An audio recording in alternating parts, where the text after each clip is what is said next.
Huni, what were you thinking going out by yourself? Don't you know how dangerous it is? It's okay. Toba helped me. And we met some kind strangers who helped us, and... Kind strangers? What made you so sure they were so kind, hmm? I suppose they had kind stranger written on their foreheads. Yeah, actually, they did. In big, bold letters. Don't talk back to me. The Mountain King problem still hasn't been solved. What would I do if I lost you, too? No dinner for you tonight. They were good people, Dad. Dinner or no dinner. Hello again, Huni. It's Miss Paimon and Miss Traveler. Dad, it's them. They're the ones who helped me. And I promised we'd take care of them if they came to visit. Oh, so you're the kind strangers. Well, I'm Trinidad. Apparently you helped my daughter today. So if there's anything you need, just ask. As an elder of the Scions of the Canopy, I've got some influence around here. Now, I trust that you're sensible people who know better than to take advantage of their host's generosity. Yep, just helping a neighbor. We're not looking for anything in return. Oh? Well, let's hope so. Dad, please! They're not bad people. They've eaten at the same table with Kanich before. Be nice to them. Kanich? Wait, I heard that two mysterious travelers from afar showed up at the Stadium of the Sacred Flame. Are they... you? And Paimon's the other. I do apologize. A lot's been going on in our tribe lately, and I suppose the pressure must be getting to me. I can't believe I was so rude to you. I feel ashamed. We got off on the wrong foot. Can we start over? Oh, now we're talking. Seriously, though, don't worry about it. Already forgotten. We're just happy to see Huni got home safe and sound. You've just arrived, I take it? It would be my honor to give you a hero's welcome tonight. Careful now. That's quite an about-face. We've heard that kind of thing can lead to spontaneous combustion around these parts.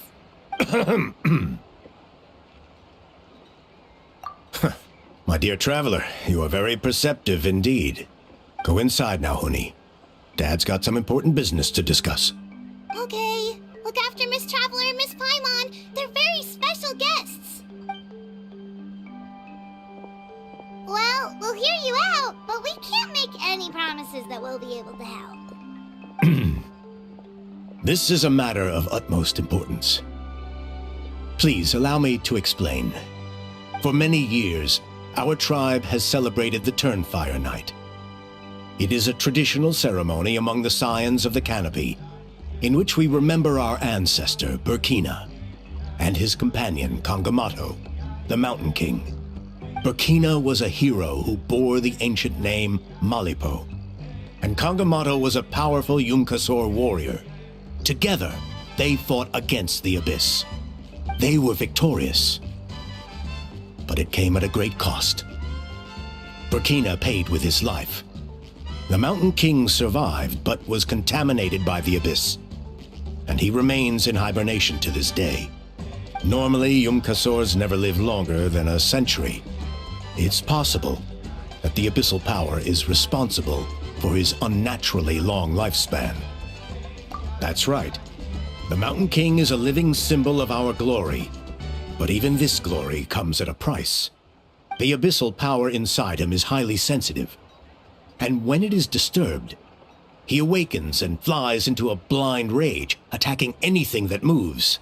So besides the ceremony, another important part of Turnfire Night each year is cleansing the abyssal power inside the Mountain King, so that he will remain sound asleep.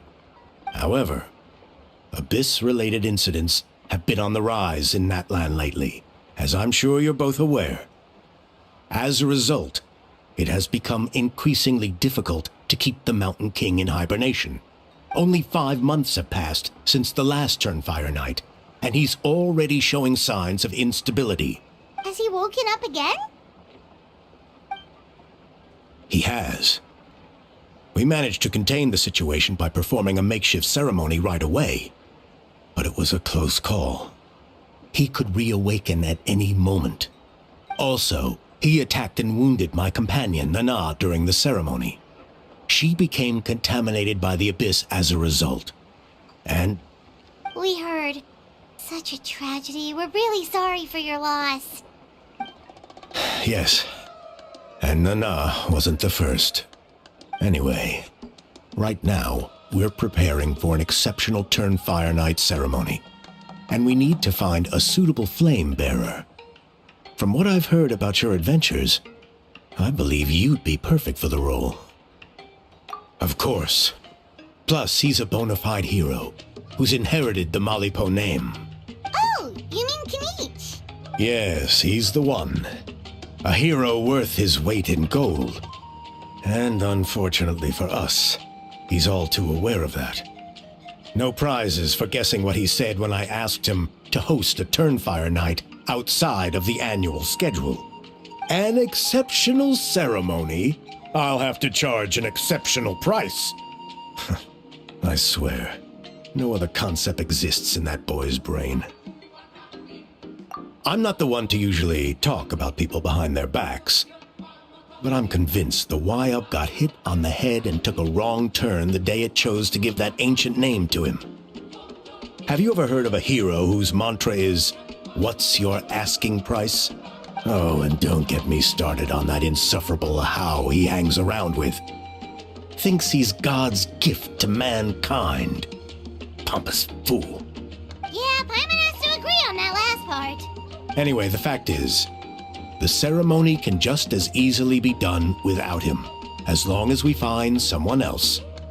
And besides, you two seem like much better candidates. So what do you think? Wonderful! I can't thank you enough. Honi was right about you.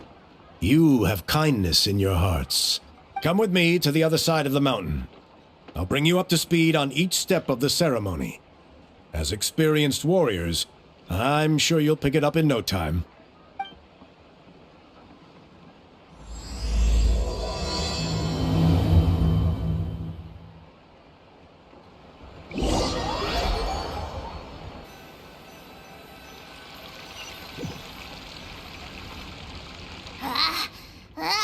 Achoo! Curses! Who dares insult the great Kahula How behind his back? Oh, great Kahul Ahau, bless you. Shut your filthy mouth, worm of the abyss! Your putrid words defile the air we breathe. You make the almighty Dragon Lord, Kahula How, sick to the stomach! Speaking as a member of the Abyss Order, that's music to my ears. Exactly the kind of reaction we're going for. But on a personal level, I gotta say, it's pretty hurtful. Ugh, never have we heard such brazen blustering from someone who is inches from death! Up yours, Four Eyes! We spit in your face! Okay, well, that I am at a loss to explain. How do I manage to stay so chirpy and cheerful? I can only guess it's some kind of powerful magic. But I digress. Mr. Kinich, I admit it, you, sir, are a legendary hunter. Still, the only reason you caught me is that I was reluctant to run away. You see, I'm very interested in the lore of your tribe. Okay. Is that it? Kay? Aren't you intrigued to know what it is about you guys that prompted a visit from the Abyss? It's the extreme sports! The other day, I narrowly avoided getting hit by a very brave soul who just leaped off a cliff. I think you call it bungee jumping? Anyway, I was very impressed. That is what I call embracing the spirit of adventure. Look, I even did a painting inspired by the bravery and freedom of the scions of the canopy. You scum-sucking swine! I swear, if you go bungee jumping, it'll be without a rope! Head first off the tallest cliff, with a band of hunters on your tail, and nowhere left to run, and a bottomless cesspit waiting for you on the ground. You say that, but I get the sense that Mr. Kinich isn't planning to take my life right now. On top of that, I'm tired of spying on you from afar. So why don't we just negotiate a comfortable operating distance that works for both of us? I've heard that the most important thing in human relationships is to respect each other's boundaries. What do you say, Mr. Kinich? Or you could tell me what it is you're really after. What? And then I'll name my price. The abyss contamination is back. No surprises there. No doubt that explains the Mountain King's recent activity. See those torches over there? Those are sacred flame offshoots that we requested from the Stadium of the Sacred Flame. They contain the power of the Pyro Archon. Are you saying that the Sacred Flame and the Turnfire are the same thing? For ceremonial purposes, at least. Sending someone to the Night Kingdom to retrieve the legendary Turnfire isn't exactly an option. More to the point, though, the Sacred Flame is able to burn away abyssal filth. So that's why we use it in the ceremony. Gotcha! So basically, we just need to clean up the filth with the Sacred Flame. That's one part of it, yes. But the complete ceremony is a bit more complicated than that. First, the flame bearer must collect the kindling of the sacred flame from the starting point. Then use a grappling hook to fly up into the sky and light each of the sacred flame pillars. Then they must go down into the canyon, all the way to the cave where the Mountain King slumbers, lighting braziers and the final altar along the way. The most skilled flame bearers can accomplish all of this without touching the ground once. As much as I hate to admit it, Kinich is capable of this.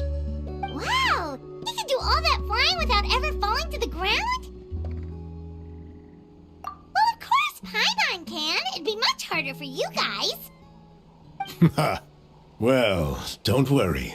It's not a requirement of the ceremony. You're allowed to touch the ground.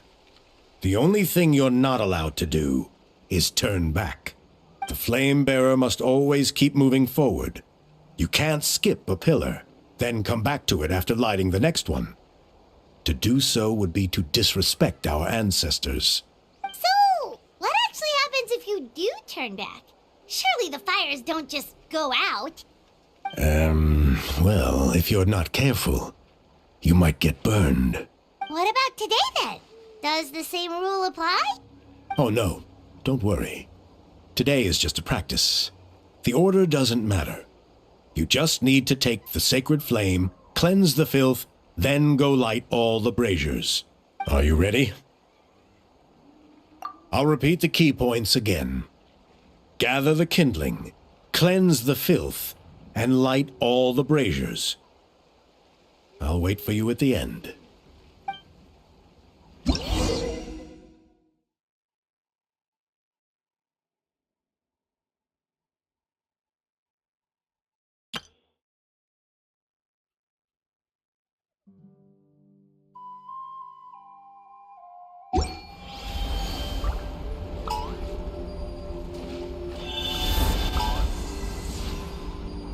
Alright, let's use this kindling to complete our mission. There's abyssal filth over there. Let's burn it away with the sacred flame.